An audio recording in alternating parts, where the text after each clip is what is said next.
نعم، بسم الله الرحمن الرحيم. السلام عليكم ورحمة الله وبركاته.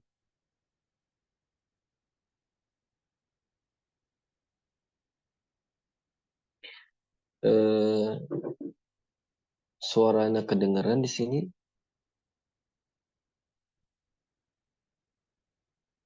Waalaikumsalam warahmatullahi wabarakatuh. Kedengaran Ustaz?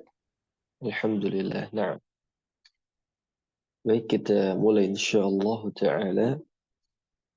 Bismillahirrahmanirrahim. Alhamdulillahi rabbil alamin wa bihi nasta'in ala umuri dunya wad din. Nabiyina Muhammadin sayyidil awwalin wal akhirin wa ala alihi wa sahbihi ajma'in. وبعد اللهم إنا نسألك علما نافعا ورزقا طيبا وعملا متقبلا. سبحانك لا علم لنا إلا ما علمتنا إنك أنت العليم الحكيم. اللهم لا سهل إلا ما جعلته سهلا وأنت تجعل الحزن إذا شئت سهلا. آمين يا رب العالمين. Para ikhwah, ya, asatidzah dan ustadzat yang Allah muliakan, Alhamdulillah, segala puji hanya milik Allah Tabaraka wa Ta'ala. Pada kesempatan yang Allah berkahi ini di pagi hari, ya, tidak ada kata yang pantas untuk kita ucapkan kecuali bersyukur kepada Allah atas nikmat yang Allah berikan kepada kita. Nikmat Islam, nikmat iman yang merupakan modal kita menuju surga Allah. Kemudian juga nikmat taufik, nikmat yang harus kita syukuri. Taufik berupa kemudahan dari Allah untuk kita menuntut ilmu syar'i, mempelajari agamanya, yang merupakan kewajiban seorang muslim. Sebagaimana Nabi alaihi salatu wassalam mengatakan, talabul ilmi faridatun ala kulli muslim. Menuntut ilmu merupakan kewajiban seorang muslim. Oleh karenanya Imam Ahmad bin Hanbal rahimahullah, ketika beliau, ya, sudah menjadi seorang imam besar dengan keilmuan yang sangat dalam, yang menghafalkan 1 juta hadis, tapi beliau senantiasa melazimi majelis ilmu, senantiasa menuntut ilmu, sampai ditanyakan kepada imam, ila matal ilmi ya imam, sampai kapan engkau belajar wahai imam? Ya, kata beliau, ma'al bahbarah ilal maqbarah. Ya, dengan pena ini sampai masuk ke dalam kubur. Ya, maksudnya bahwa belajar itu sampai Allah wafatkan kita. Maka nikmat taufik ini semoga senantiasa Allah berikan untuk kita, agar senantiasa kita belajar agama. Ya, karena belajar agama itu kewajiban. Ya, belajar agama ini kewajiban. Nah, para ikhwah sekalian, rahimakumullah, kita lanjutkan kajian kita pada kitab At-Tibyan fi Adab Hamalatil Quran lil Imam An-Nawawi, ya rahimahullahu rahmatan wasi'ah. Dan kita sekarang masuk di pasal yang ke-37 dengan judul fi bayani adadis sajadat wa mahalliha, yaitu penjelasan tentang jumlah ayat-ayat sajadah dan juga tempat-tempat di surat apa aja. Kata Imam An-Nawawi rahimahullah, nafa'ana bi'ulumihi fid darain, amma adaduha, adapun jumlahnya, فالمختار الذي قاله الشافعي والجماهير أنها 14 سجدة. Pendapat yang terpilih sebagaimana ini dipilih oleh Al-Imam Asy-Syafi'i dan juga jumhur ulama, jumlahnya ada 14. Sajdatun fil A'raf, ya satu tempat di surat Al-A'raf, war Ra'd, kemudian di surat Ar-Ra'd, wan Nahl di surat An-Nahl, Subhan di surat Al-Isra, wa Maryam di surat Maryam, wa fil Hajj di surat Al-Hajj. Sajdatan, ada dua ayat sajadah. Wa fil Furqan, ya. Kemudian di surat apa? Al-Furqan. Wa fil Naml di surat An-Naml. Wa Alif Lam Mim Tanzil di surat As-Sajdah.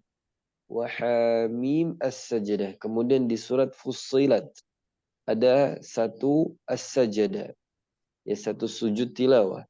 Wan Najm di surat An-Najm. Idza as-samaa'u insyaqqat di surat Al-Insyiqaq. Wa qra' bismi rabbik dan di surat Al-Alaq. Wa amma sajdatu Shad famustahabbatun wa laysat min azaimis sujud Adik udah bangun. ay mutaakkidatih. Naam.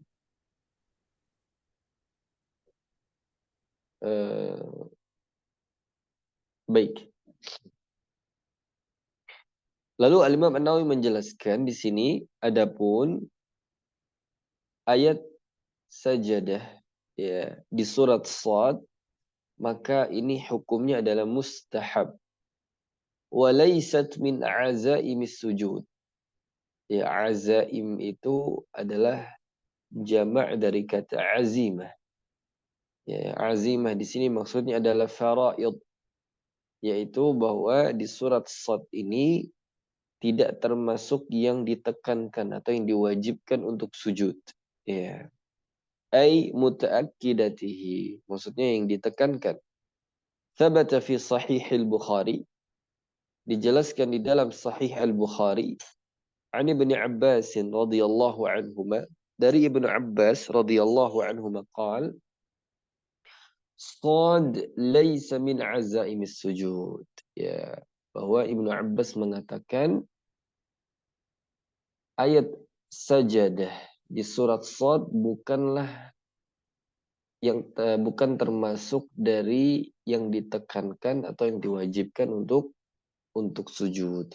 Wa qad ra'aitu an-nabiy sallallahu alaihi wasallam yasjudu fiha. Aku pernah melihat Nabi sujud, ya, pada surat Shad ini. Hadza madhhabu Syafi'i wa man qala mithlahu. Dan ini adalah pendapat Al-Imam Asy-Syafi'i dan juga yang mengatakan seperti beliau.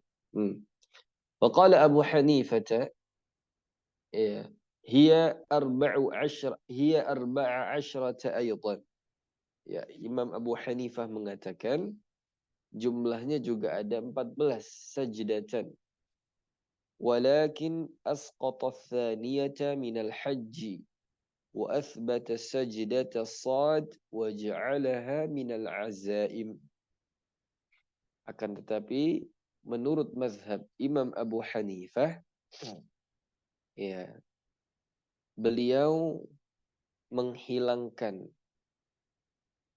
sajadah di yang kedua dari surat Al-Hajj, lalu menetapkan ayat sajadah di surat Shad. Ya, dan beliau menjadikan sajadah di surat Shad itu termasuk yang ditekankan untuk sujud. Ya. Wa an Ahmad riwayatan. Menurut Imam Ahmad ada dua riwayat, ada dua pendapat, ya. Ihdahuma kama qala Syafi'i. Salah satu dari pendapatnya seperti pendapat Al-Imam Asy-Syafi'i. Wathaniya, pendapat yang kedua, 15 sajdatan. Ada 15 tempat sujud. Ya. Beliau menambahkan zada sad wa huwa qawlu Abil Abbas ibni Suraij wa Abi Ishaq al-Marwazi min ashabi Syafi'i radhiyallahu anhum.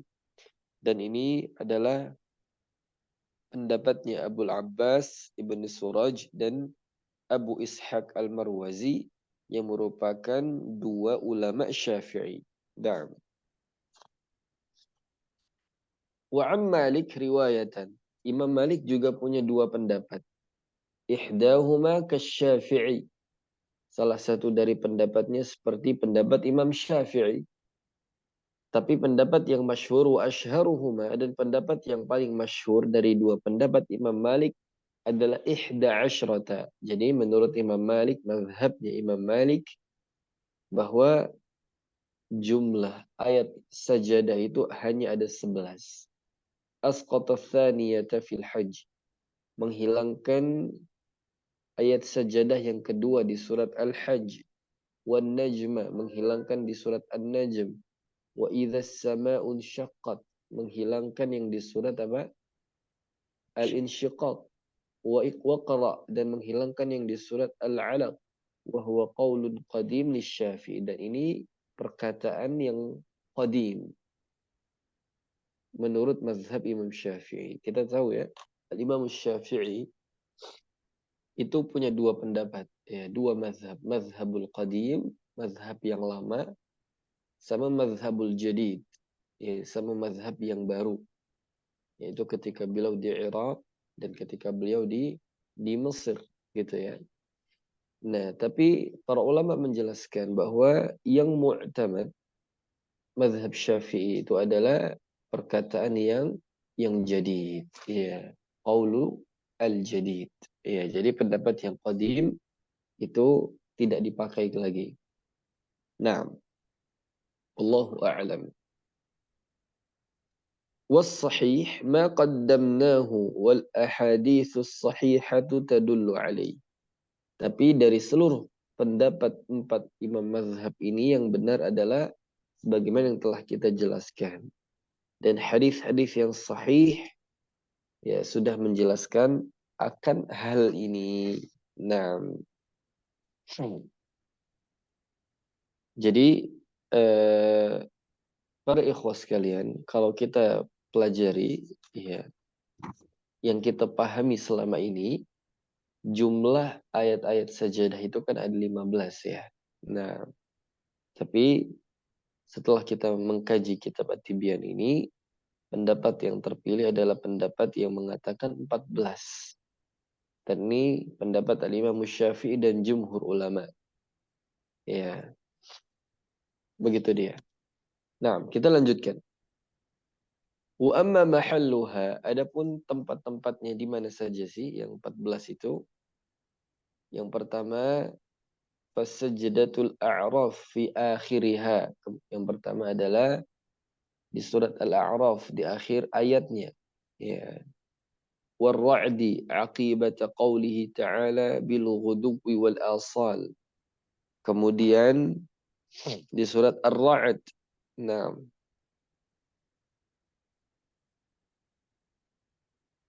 wan nahli, kemudian di surat An-Nahl. Ya. Kemudian wa fi subhan di surat Al-Isra wa yaziduhum khushu'a. Wa fi Maryam di surat Maryam kharru sujjada wa bukiya. Wal ula min sajdatay al-hajj. Kemudian yang pertama di surat Al-Hajj, innallaha yaf'alu ma yasha'. Wathaniya, lalu tempat yang kedua di surat Al-Hajj, waf'alul khaira la'allakum tuflihun. Kemudian wal furqan di surat Al-Furqan, ayatnya adalah wazadahum nufura. Wan namli di surat An-Naml, ayatnya adalah rabbul arsyil azim. Kemudian di surat As-Sajdah, yaitu wahum la yastakbirun. Kemudian di surat Fussilat, wahum la yas'amun. Kemudian di surat An-Najm, ya di akhir-akhirnya, ya. Kemudian di akhir ayatnya, di akhir suratnya.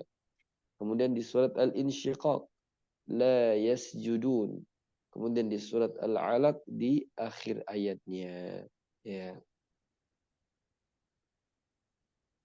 Kemudian kata Imam An-Nawawi di sini disebutkan wala khilafa yu'taddu bihi fi syai'in min mawadhi'iha illa allati fi hamim fa innal ulama ikhtalafu fiha fa dhahaba asy-Syafi'i wa ashabuhu ila ma dzakarnahu innaha 'aqiba la yas'amun wa hadha madhhabu Sa'id ibn Musayyib wa Muhammad ibn Sirin وأبي وائل الشقيق ابن سلمة وسفيان الثوري وأبي حنيفة وأحمد وإسحاق ابن راهويه. نعم. وذهب آخرون إلى أنها عقيب قوله تعالى إن كنتم إياه تعبدون حكاه المنذر عن عمر بن الخطاب رضي الله عنه والحسن البصري وأصحاب عبد الله بن مسعود وإبراهيم النخعي وأبي صالح وطلحة ابن المصرف وزبيد ابن الحارث ومالك ابن أنس والليث ابن سعد وهو وجه لبعض أصحاب الشافعي حكاه البغوي في التهذيب. نعم. Jadi ikhwah sekalian, di sini ada khilaf lagi di kalangan para ulama. Nah, jadi kita ini beberapa pasal ke depan akan membahas sujud tilawah, ya, atau ayat-ayat as-sajadah. Nah, kan di pertemuan awal kita sebelumnya sempat membahas hukum sujud tilawah ini. Para ulama ada yang berpendapat wajib, ada yang berpendapat sunnah. Nah, tapi menurut jumhur hukum sujud tilawah adalah sunnah. Hukumnya apa? Sunnah. Nah, sekarang poin yang kita bahas adalah jumlah ayatnya dan tempat-tempatnya. Nah, setelah kita sepakati, ya di dalam kitab ini Al-Imam Syafi'i dan jumhur ulama mengatakan 14.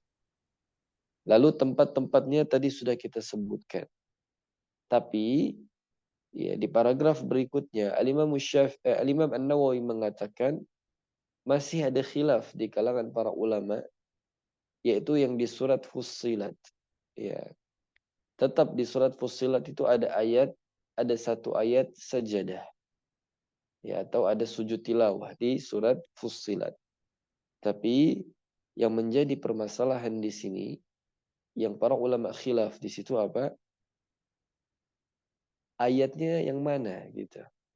Ya, yang kita pahami yaitu di akhir ayat la yas'amun. Nah, di situ ada sujud tilawah atau ayat termasuk ayat as-sajadah. Ayat untuk sujud gitu ya. Dan ini pendapat para ulama. Ya, sebagian besar para ulama. Tapi sebagian yang lain mengatakan ayatnya bukan di la yas'amun.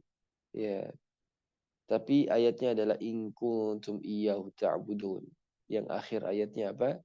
In kuntum iyyahu ta'budun. Nah, jadi di sini ada dua pendapat ya pada surat Fussilat. Apakah di yang berakhiran la yas'amun atau pada in kuntum iyyahu ta'budun. Ya. Dan ini juga diambil oleh sebagian besar para salaf yaitu para sahabat dan tabi'in. Ya, dan dipilih oleh sebagian besar para ulama. Nah, jadi di sini ada dua pendapat. Nah, wa amma qawlu Abil Hasani Ali ibn Sa'id al-Abdari min ashabina fi kitabih al-kifayah fi ikhtilaf al-fuqaha عندنا أن سجدة النمل عند قوله تعالى ويعلم ما تخفون وما تعلنون قال وهذا مذهب أكثر الفقهاء وقال مالك هي عند قوله تعالى رب العرش العظيم. فهذا الذي نقله عن مذهبنا ومذهب أكثر الفقهاء غير معروف ولا مقبول بل غلط ظاهر وهذه كتب أصحابنا مصرحة بأنها عند قوله تعالى رب العرش العظيم. Lalu terjadi khilaf juga di kalangan para ulama yang di surat An-Naml, ya, disebutkan bahwa yang di surat An-Naml itu ayat sajadahnya di firman Allah wa ya'lamu ma tukhfuna wa ma tu'linun. Ya, dan ini adalah pendapat sebagian atau kebanyakan para fuqaha, ya. Tapi Imam Malik berkata, ya, menurut beliau, ya, di surat An-Naml itu bukan pada wa ya'lamu ma tukhfuna wa ma tu'linun, tapi pada akhir ayat yang berbunyi Rabbul Arsyil Azim. Ya. Tapi kata Imam An-Nawawi di sini, فهذا الذي نقله عن مذهبنا ومذهب أكثر الفقهاء غير معروف ولا مقبول بل غلط ظاهر. Ya, وهذه كتب أصحابنا مصرحة بأنها عند قوله تعالى رب العرش العظيم. Ya. Jadi pendapat yang diriwayatkan dari mazhab kami dan mazhab mayoritas fuqaha ini tidak benar dan tidak dapat diterima. Jadi pendapat yang disebutkan oleh Imam Malik tadi itu pendapat yang tidak mu'tabar, ya, tidak dikenal atau tidak masyhur di kalangan para ahli fikih dan juga para ulama kita.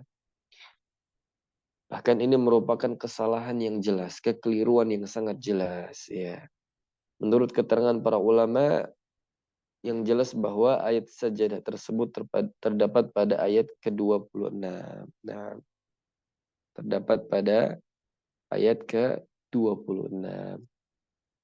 Nah,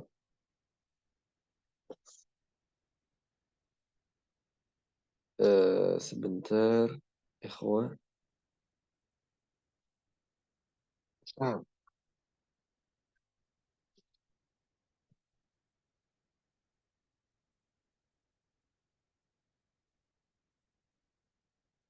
jadi eh, pendapat yang lebih sahih, nah, bukan pada wa ya'lamu ma tukhfuna wa ma tu'linun.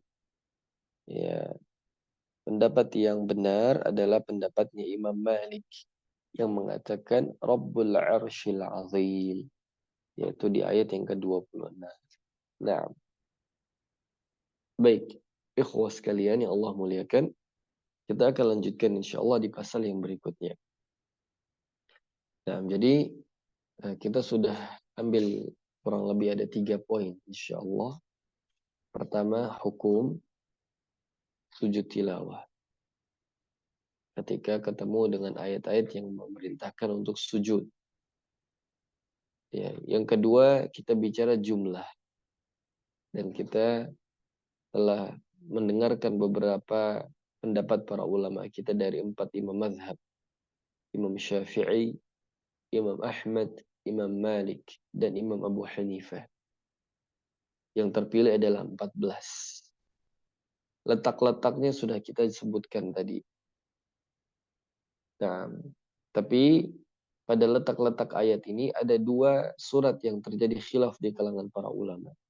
Pertama di surat Fussilat, ya. Apakah di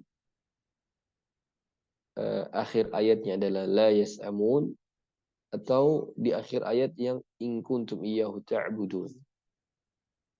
Ya, tapi yang ada di mushaf kita hari ini adalah yang berakhiri dengan kata la yas'amun. Kemudian juga ada khilaf di surat An-Naml. Apakah di ayat 25 atau di ayat yang ke-26. Ya. Pendapat yang benar, ya, menurut kebanyakan para ahli fikih dan menurut para ulama Syafi'iyah adalah ayat yang ke-26, yaitu qauluhu ta'ala Allahu la ilaha illahu Rabbul Arsyil Azim. Ya. Baik, kita lanjutkan ikhwah di pasal yang ke-38. Hukmu sujudi tilawati hukmu salatin nafilah. Ya.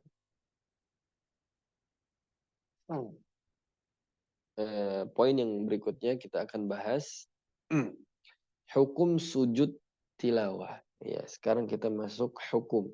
Ya. Qala al-Imam an-Nawawi rahimahullah.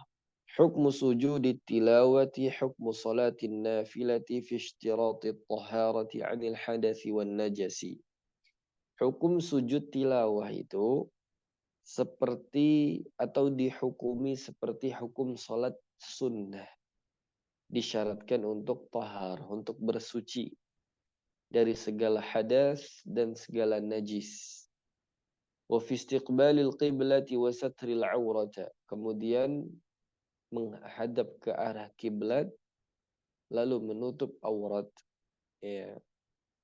Wa yahrumu 'ala man 'ala badanihi aw thawbihi najasatun ghairu ma'fuwin 'anha. Kemudian diharamkan bagi orang yang ada pada badannya atau pakaiannya itu terdapat najis yang tidak bisa ditoleransi. Ya, misalkan najis yang berat gitu ya. Yang itu memang perlu apa? Perlu kita sucikan. Nah, wa 'alal muhdithi illa idza tayammama fi mawdi'in yajuzu fihi tayammum. Adapun orang yang terkena hadas, ya apabila dia tidak menemukan air kecuali dengan tayamum, maka dia dibolehkan untuk tayamum. Intinya harus taharah, harus bersuci. Wa yahrumu ila ghairil qiblati illa fis safar. Dan diharamkan tidak menghadap ke arah kiblat ya kecuali ketika safar. Haitsu tajuzun nafilatu ila ghairil qiblah, dan sebagaimana salat-salat sunnah itu dibolehkan tidak menghadap ke arah kiblat ketika safar. Wa hadza kulluhu muttafaqun alaih. Dan seluruh syarat-syarat ini, ketentuan atau hukum sujud tilawah ini telah disepakati seluruhnya oleh para ulama kita. Nah, jadi ini untuk sujud apa? Sujud tilawah. Jadi perhatikan taharahnya. Sebagaimana taharah kita untuk sholat harus bersih dari najis, ya dari hadas besar ataupun hadas kecil, dan suci dari najis. Nah, kemudian menghadap ke arah kiblat, menutup aurat. Kemudian kalau misalkan kita tidak menemukan air, kita dibolehkan untuk tayamum. Nah, tentunya setelah dia berupaya. Nah, baik. Kita masuk ke pasal yang berikutnya. Faslun, pasal ke-39. Idza qara'a sajdatas sad, faman qala innaha min azaimis sujud, qala yasjud. Sawa'un qara'aha fi shalah aw kharijan minha, kasairis sajadat. وأما الشافعي وغيره ممن قال ليس من عزائم السجود فقالوا إذا قرأ خارج الصلاة استحب له السجود لأن النبي صلى الله عليه وسلم سجد فيها كما قدمناه. وإن قرأها في الصلاة لم يسجد. فإن سجد وهو جاهل أو ناس لم تبطل صلاته ولكن يسجد للسهو. وإن كان عالما فالصحيح أنه تبطل صلاته لأن زاد في الصلاة ما ليس منها فبطلت، كما لو سجد للشكر فإنه تبطل صلاته بلا خلاف، والثاني لا تبطل لأن له تعلقا بالصلاة. Nah, di sini ada apa namanya hukum yang lain, ya. Ketika kita membaca surat Shad, ya, yang itu kan ada sujud tilawah di dalamnya. Kalau kita berpendapat bahwa yang di surat Shad ini termasuk yang ditekankan, maka dia harus sujud, baik di dalam salat atau di luar salat. Sebagaimana ini ditekankan pada seluruh ayat-ayat sujud atau ayat-ayat yang diperintahkan untuk apa? Sujud tilawah. Adapun menurut Al-Imam Syafi'i dan yang lainnya, yang mereka berkata atau mengatakan ini tidak termasuk bagian yang ditekankan untuk sujud, ya. Maka ketika kita membacanya di luar salat, kita dianjurkan untuk sujud karena Nabi Shallallahu Alaihi Wasallam melakukan sujud ketika setelah membaca ayat ini di surat Shad. Nah, dan sebagaimana ini telah disebutkan di poin sebelumnya. Lalu apabila orang ini membacanya di dalam salat, ya, dan dia tidak perlu melakukan sujud, ya, jika ia tetap melakukan sujud, ya karena dia nggak tahu atau dia lupa, maka salatnya tidak batal, ya. Walakin yasjudu lis-sahwi, tapi dia sujud yaitu sujud sahwi.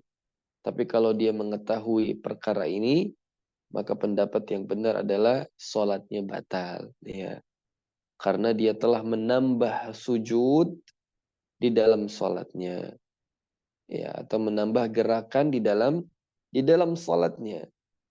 Ya, sebagaimana kalau dia sujud syukur di dalam salat, maka akan membatalkan salatnya dan ini tidak ada khilaf, ya. Adapun pendapat yang kedua tidak batal karena ini masih ada kaitannya dengan salat dia. Nah,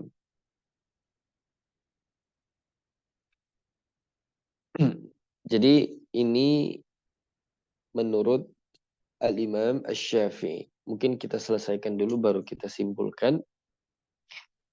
Walau sajada imamuhu fi sad likaunihi ya'taqiduha min al-azaim wal ma'mum la ya'taqiduha fala yutabi'uhu bal yufariquhu aw yantadhiruhu qa'iman fa idza intadharahu hal yasjudu lis-sahwi fihi wajhan al-azhar la yasjud. Kalau sekiranya misalkan dia statusnya menjadi makmum, imamnya meyakini surat shad ini, ya, sujud tilawahnya ini wajib, ya, termasuk yang ditekankan. Maka ketika makmum tidak meyakini itu ditekankan atau tidak wajib, maka makmum sikapnya adalah tidak mengikuti gerakan imam atau tidak ikut sujud. Tapi dia menyelisihi imam dengan cara dia menunggu imam sampai berdiri kembali. Lalu di sini ada pertanyaan, ya, apabila ya makmum tidak ikut sujud bersama imam, apakah dia perlu sujud sahwi? Ya karena dia tidak mengikuti imam, maka ada dua pendapat. Tapi pendapat yang lebih jelas bahwa dia tidak perlu sujud sahwi. Nah, di sini mudah-mudahan teman-teman bisa paham insyaallah, ya. Ya, ini hal yang sangat penting sekali untuk kita ketahui. Terutama kita yang mengklaim kita ini bermazhab Syafi'i. Ya. Yang perlu Anda sampaikan bukan berarti kita bermazhab itu kita tidak berdalil. Justru para imam mazhab itu mereka punya dalil. Bahkan mereka mengambil dari dalil dari Nabi Shallallahu Alaihi Wasallam. Ya. Jadi fenomena kita hari ini beranggapan bahwa yang bermazhab itu tidak mengikuti dalil. Padahal ya para imam mazhab itu mengambil hukum dari dalil. Nggak mungkin mereka mengambil hukum dengan ijtihad sendiri. Tentunya dengan dalil. Maka sejatinya kalau kita bermazhab pun ya kita mengikuti dalil. Ya. Nah, jadi kata Imam An-Nawawi di sini mengatakan ini soal surat Shad, ya. Soal surat Shad. Yang di situ ada ayat sajadah. Yang kita tahu bahwa para ulama di sini khilaf. Para ulama di sini khilaf. Apakah dia termasuk yang diwajibkan atau yang ditekankan atau tidak. Maka kata para ulama, yang meyakini itu ditekankan ketika dia membaca ayat di surat Shad itu, apa yang dia lakukan? Dia harus sujud, baik di dalam salat atau di luar salat. Ya, adapun menurut ulama Syafi'iyah, yang kita tahu bahwa ulama Syafi'i tidak berpendapat bahwa ini min azaim, ya termasuk yang ditekankan. Ya, maka kalau dia membacanya di luar salat, maka disunnahkan untuk dia apa? Untuk sujud sebagaimana ini dilakukan oleh Nabi Shallallahu Alaihi Wasallam yang sudah kita jelaskan di pasal sebelumnya. Ya. Akan tetapi misalkan ya dia berpendapat dengan pendapatnya Imam Syafi'i. Ya, dia pengikut atau bermadhab Syafi'i yang harusnya dia tahu bahwa eh, apa namanya di surat Shad ini bukan termasuk yang ditekankan. Tapi atas karena kejahilan dia, kebodohan dia atas ilmu ini, atau mungkin karena dia nggak ngerti, ya. Maka ketika dia ikut sujud atau dia sujud ketika membaca surat Shad di dalam sholat ini, maka kata para ulama dia nggak batal sholatnya. Tapi kalau dia alim, dia tahu ilmunya, lalu dia ikut sujud juga, maka pendapat yang terpilih batal sholatnya. Kenapa? Karena seakan-akan dia menambah gerakan di dalam sholat itu. Dia menambah apa? Gerakan. Sebagaimana nggak boleh kita sujud syukur di dalam sholat kita. Ya, karena sujud syukur hanya boleh dilakukan di luar sholat. Ya kalau kita lakukan di dalam sholat ya batal sholat kita karena kita telah menambah rakaat. Ya, tapi pendapat yang kedua dari Imam Syafi'i tidak batal. Karena menyesuaikan, karena di surat Shad ini juga masih keterkaitan dengan ayat-ayat sajadah. Nah, lalu perkara yang lain misalkan ada imam yang meyakini Shad itu termasuk azaim. Adapun makmum tidak meyakini hal itu. Maka bagaimana sikap makmum? Sikap makmum adalah dia tidak mengikuti imam ketika sujud tilawah. Khusus untuk sujud tilawahnya. Nah, akan tetapi yang harus dilakukan makmum apa? Pertama tadi, dia tidak mengikuti imam, lalu dia menyelisihinya, kemudian dia menunggu imam sampai imamnya berdiri kembali. Nah, lalu ada yang bertanya, apakah ketika dia tidak mengikuti imam, dia perlu sujud sahwi? Maka menurut dua pendapat yang lebih jelas, bahwa dia tidak perlu sujud. Ya, tidak perlu sujud sahwi. Nah, mungkin kita ambil satu pasal lagi insya Allah sebagai penutup pada kajian kita pagi hari ini. Ya ini masih banyak ya, kita masih bicara soal sujud tilawah. Nah, mudah-mudahan ini bermanfaat buat kita semua insya Allah. Ya, karena bagi kita yang menjadi penghafal Al-Quran, akan selalu menemukan sujud-sujud tilawah ini dalam setiap murajaahnya. Nah, faslun, pasal yang ke-40, fi man yusannu lahu sujud. Fi man yusannu lahu sujud. Siapa saja yang disunahkan untuk melakukan sujud.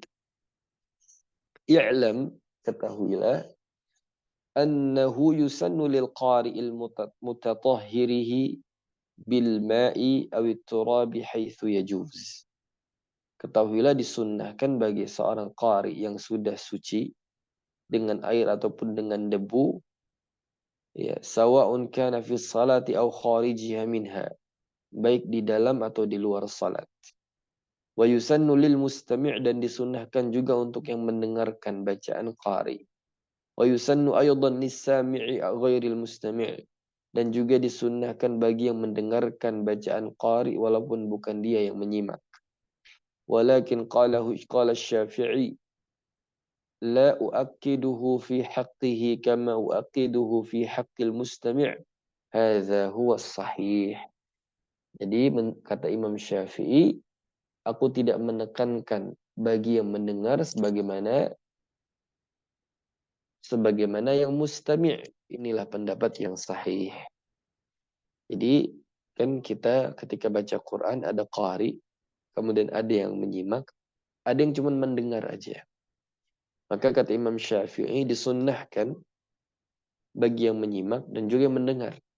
Tapi penekanannya lebih kepada yang menyimak. Adapun yang mendengar tidak beliau tekankan, dan ini yang lebih benar. Waqala Imamul Haramaini min ashabina, berkata Imam Al-Haramain dari kalangan kami, la yasjudus sami', yang mendengar tidak perlu sujud. Wal masyhurul awal, tapi pendapat yang masyhur adalah pendapat yang pertama yang tadi ana sebutkan, yaitu tetap disunnahkan walaupun tidak ditekankan. وسواء كان القارئ في الصلاة أو خارجا منها يسن للمستمع والسامع السجود وسواء سجد القارئ أم لا. هذا هو الصحيح المشهور عند أصحاب الشافعي رضي الله عنه وبه قال أبو حنيفة رضي الله عنه. Ya, dan ini disunnahkan baik qari itu di dalam salat atau di luar salat. Ya, dan juga disunnahkan bagi yang menyimaknya di dalam atau di luar salat, atau yang mendengarkan di dalam atau di luar salat.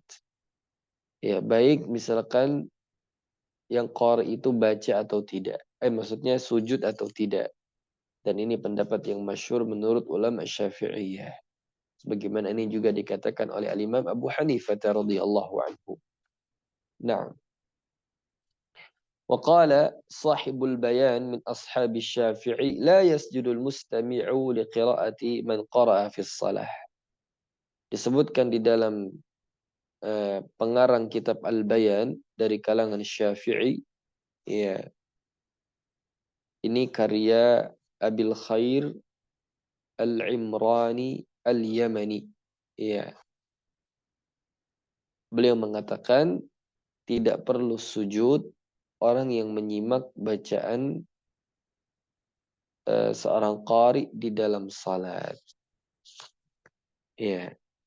Waqala As-Saydalani min ashabi Syafi'i, berkata Al-Imam As-Saydalani dari kalangan Syafi'iyah, la yusannu sujud illa an yasjud al-qari was-shawabul awwal. Tidak disunnahkan sujud kecuali sang qari sujud. Tapi pendapat yang benar adalah pendapat yang pertama. ولا فرق بين أن يكون القارئ مسلما بالغا متطهرا رجلا وبين أن يكون كافرا أو صبيا أو محدثا أو امرأة. هذا هو الصحيح عندنا وبه قال أبو حنيفة. نعم. Tidak dibedakan ya qari itu, apakah sang qari itu harus muslim atau seorang yang baligh atau seorang yang suci atau dia seorang laki-laki atau misalkan dia kafir atau dia anak-anak atau sedang berhadas atau misalkan seorang wanita. Ya, dan ini pendapat yang terpilih menurut kami, dan ini juga diambil oleh Al-Imam Abu Hanifah. Maksudnya gimana? Maksudnya ya bahwa ketika siapapun yang membaca, ya, ketika kita mendengarkan ayat sajadah yang dia baca, maka kita dianjurkan untuk sujud, disunnahkan. Ya. Waqala ba'du ashabina, menurut sebagian ulama Syafi'iyah, la yasjudu liqira'atil kafir was-sabi wal muhdits was-sakran. Ya. Tidak perlu sujud kalau yang membaca itu adalah orang yang kafir atau anak kecil, anak bayi gitu ya, anak kecil. atau orang yang terkena hadas atau orang yang mabuk. Waqala jama'atun minas salaf, ya sekelompok salaf berkata, la yasjudu liqira'atil mar'ata hakahul ibnu munzir an qatadata wa malikin wa ishaq was sawabu ma qaddamna. Tidak disunnahkan untuk sujud kalau yang membaca itu seorang wanita. Sebagaimana ini dikemukakan oleh Al-Imam Ibnu Munzir dari Qatadah dan Malik dan Ishaq. Tapi pendapat yang benar adalah pendapat yang sebelumnya, ya. Pendapat yang sebelumnya. Jadi kalau kita mendengarkan ayat-ayat sajadah, maka kita sujud tilawah. Siapapun yang membacanya. Allah Ta'ala alam. Baik, ikhwas sekalian. Saya rasa mungkin cukup insya Allah pertemuan kita, ya, pada hari ini. Semoga apa yang kita pelajari bermanfaat buat kita, ya. Dan semoga Allah berkahi ilmu yang kita pelajari dan bisa kita amalkan insya Allah. Dan perkara-perkara seperti ini adalah perkara yang sangat penting seputar Al-Quranul Karim, ya, yang mungkin akan ditanyakan oleh murid-murid kita. Maka kita perlu kembalikan ilmu ini kepada ahlinya. Di antaranya dengan kita mengkaji kitab At-Tibyan ini, kita mengetahui hukum-hukum soal ini. Nah, mungkin itu yang bisa Anda sampaikan. Wallahu ta'ala alam. Subhanakallahumma wa bihamdik. Nashhadu an la ilaha illa ant. Nastaghfiruka wa natubu ilaik. Akhirul kalam. Assalamualaikum warahmatullahi ta'ala wabarakatuh.